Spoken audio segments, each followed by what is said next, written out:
ನಿಮ್ಮ ವಾಹಿನಿ ಇದ್ದಿದ್ದು ಇದ್ದ. ವಕೀಲ ಹಡೇನಹಳ್ಳಿ ಉಮೇಶ್ ಅವರು ಸಾಮಾಜಿಕ ಜಾಲತಾಣದಲ್ಲಿ ಕಾಂಗ್ರೆಸ್ ಪಕ್ಷದ ಕೃಷಿ ಸಚಿವ ಎನ್ ಚಲುವರಾಯಸ್ವಾಮಿ ಮತ್ತು ಮಾಜಿ ಸಂಸದ ಎಲ್ ಆರ್ ಶಿವರಾಮೇಗೌಡರ ವಿರುದ್ಧ ಸಾಮಾಜಿಕ ಜಾಲತಾಣದಲ್ಲಿ ಅವಹೇಳನಕಾರಿಯಾಗಿ ಮೆಸೇಜ್ಗಳನ್ನು ಪೋಸ್ಟ್ ಮಾಡುತ್ತಿದ್ದು ನಮ್ಮ ಪಕ್ಷಕ್ಕೆ ಧಕ್ಕೆ ಉಂಟಾಗಿದೆ ಎಂದು ನಾಗಮಂಗಲ ತಾಲೂಕು ಬ್ಲಾಕ್ ಕಾಂಗ್ರೆಸ್ ಅಧ್ಯಕ್ಷ ಎನ್ ಜೆ ರಾಜೇಶ್ ರವರು ನಾಗಮಂಗಲ ಪಟ್ಟಣದ ಪೊಲೀಸ್ ಠಾಣೆಗೆ ದೂರು ದಾಖಲಿಸಿದ್ದಾರೆ. ದೂರು ದಾಖಲಾದ ಹಿನ್ನೆಲೆ ನಾಗಮಂಗಲ ಘನ ನ್ಯಾಯಾಲಯದಿಂದ ಅನುಮತಿಯನ್ನು ಪಡೆದು ಎಫ್ಐಆರ್ ದಾಖಲು ಮಾಡಲಾಗಿದೆ. ಈ ವಿಚಾರವಾಗಿ ಬ್ಲಾಕ್ ಕಾಂಗ್ರೆಸ್ ಅಧ್ಯಕ್ಷ ಎನ್ ಜೆ ರಾಜೇಶ್ ಮಾತನಾಡಿ, ಹಡೇನಹಳ್ಳಿ ಉಮೇಶ್ ರವರು ಗ್ರಾಮ ಪಂಚಾಯಿತಿ ಸದಸ್ಯರಾಗಿದ್ದು ನ್ಯಾಯ ಒದಗಿಸಬೇಕಾದಂತಹ ವಕೀಲ ವೃತ್ತಿಯನ್ನು ನಿರ್ವಹಿಸುತ್ತಿದ್ದಾರೆ.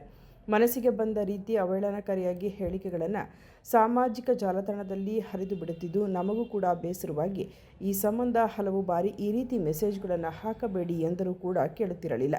ಪದೇ ಪದೇ ಅವಹೇಳನಕಾರಿಯಾಗಿ ಮಾಹಿತಿಗಳನ್ನು ಹಾಕಿ ತೇಜೋವಧೆ ಮಾಡುತ್ತಿದ್ದ ಹಿನ್ನೆಲೆಯಲ್ಲಿ ಅವರ ಮೇಲೆ ದೂರು ದಾಖಲಿಸುತ್ತಿದ್ದೇನೆ ಎಂದು ಪತ್ರಿಕಾಗೋಷ್ಠಿಯಲ್ಲಿ ತಿಳಿಸಿದರು.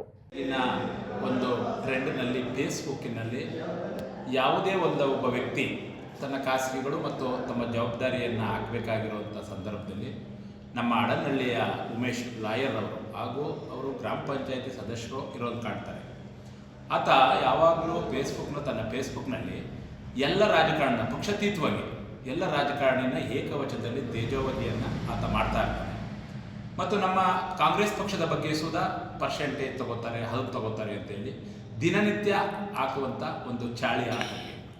ಆದರೆ ಆತನಿಗೆ ನಾವು ಫೋನ್ ಮುಖಾಂತರ, ದೂರವಾಣಿ ಮುಖಾಂತರ ನೋಡಿ ಇದೆಲ್ಲ ಒಳ್ಳೆಯದಲ್ಲ, ಈ ಥರ ಹಾಕಬಾರ್ದು, ಸಮಾಜವನ್ನು ಕೆಟ್ಟ ದಾರಿಗೆಳೆಯಬಾರ್ದು, ತಾನೊಬ್ಬ ಲಾಯರು, ಯಾರು ಶೋಷಣೆಗೆ ಒಳಗಾಗಿರ್ತಾರೋ, ಯಾರು ಕಷ್ಟದಲ್ಲಿರ್ತಾರೋ ಅಂಥವ್ರಿಗೆ ನೀನು ನ್ಯಾಯವನ್ನು ಒದಗಿಸ್ಕೊಡ್ಬೇಕಾದಂಥ ವ್ಯಕ್ತಿ ನಿನ್ನ ಸ್ವಂತ ಫೇಸ್ಬುಕ್ನಲ್ಲಿ ಇಂಥ ಅವಹೇಳನಕಾರಿಯ ಹೇಳಿಕೆಯನ್ನು ಹಾಕಿ ಸಮಾಜವನ್ನು ಹಾಳುಗೆಡುವಂಥ ಪ್ರವೃತ್ತಿಗೆ ಹೋಗಬೇಡ ಅಂತೇಳಿ ನಾನು ಪದೇ ಪದೇ ಆತನಿಗೆ ಹೇಳ್ತಿದ್ದೆ.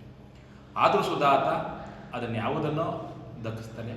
ಈಗ ಮೊನ್ನೆ ಶಿವರಾಮೇಗೌಡರಿಗೆ, ನಮ್ಮ ಮಾನ್ಯ ಚಲುವರಾಯಸ್ವಾಮಿಯವರಿಗೆ ಏಕವಚನದಲ್ಲಿ ಮತ್ತು ಭ್ರಷ್ಟರು ಮತ್ತು ಸೆಕೆಂಡಿ ಇಂಥ ಎಲ್ಲ ಪದಗಳನ್ನು ಬಳಸೋದಕ್ಕೆ ನಾನು ಅವನಿಗೆ ಒಂದು ಕಾನೂನು ಮತ್ತು ಧರ್ಮ ಏನಿದೆ ಅನ್ನೋದನ್ನು ತೋರಿಸ್ಬೇಕು ಅಂತ ಹೇಳಿ ಒಂದನ್ನು ಆತನ ಮೇಲೆ ಒಂದು ಡೌನ್ಟೇಷನ್ ಒಂದು ಕಂಪ್ಲೇಂಟನ್ನು ಸಹ ನಾನು ಕೊಟ್ಟಿರ್ತೀನಿ. ಅದ್ರ ಮೇಲೆ ಆ ಎಫ್ಐಆರ್ ಸುಧಾ ನ್ಯಾಯಾಲಯಕ್ಕೆ ಕಳಿಸಿ ಅದ್ರ ಮೇಲೆ ಎಫ್ಐಆರ್ ಆಗಿದೆ.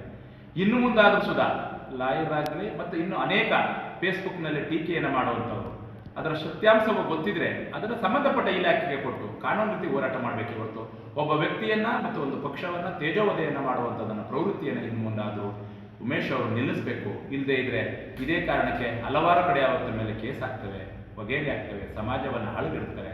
ಮತ್ತು ಈ ಉಮೇಶನ ಚಿತ್ರಣ ನೋಡಿಕೊಂಡು ಮತ್ತು ಆ ವ್ಯಕ್ತಿ ನೋಡಿಕೊಂಡು ಮತ್ತೊಬ್ಬರು ಈಗಲೂ ಸುಧಾ ನಾಗಮಂಗಲದಲ್ಲಿ ಸ್ವಲ್ಪ ಜನ ಆಗ್ತಾ ಇದ್ದಾರೆ. ಅವರಿಗೆ ನಾನು 2-3 ಸಲ ಅವ್ರಿಗೂ ಸುಧಾ ಕಂಪ್ಲೇಂಟ್ಗಳನ್ನು ಕೊಟ್ಟಿದ್ದೀನಿ, ಸ್ವಲ್ಪ ಕಡಿಮೆ ಆಗಿವೆ.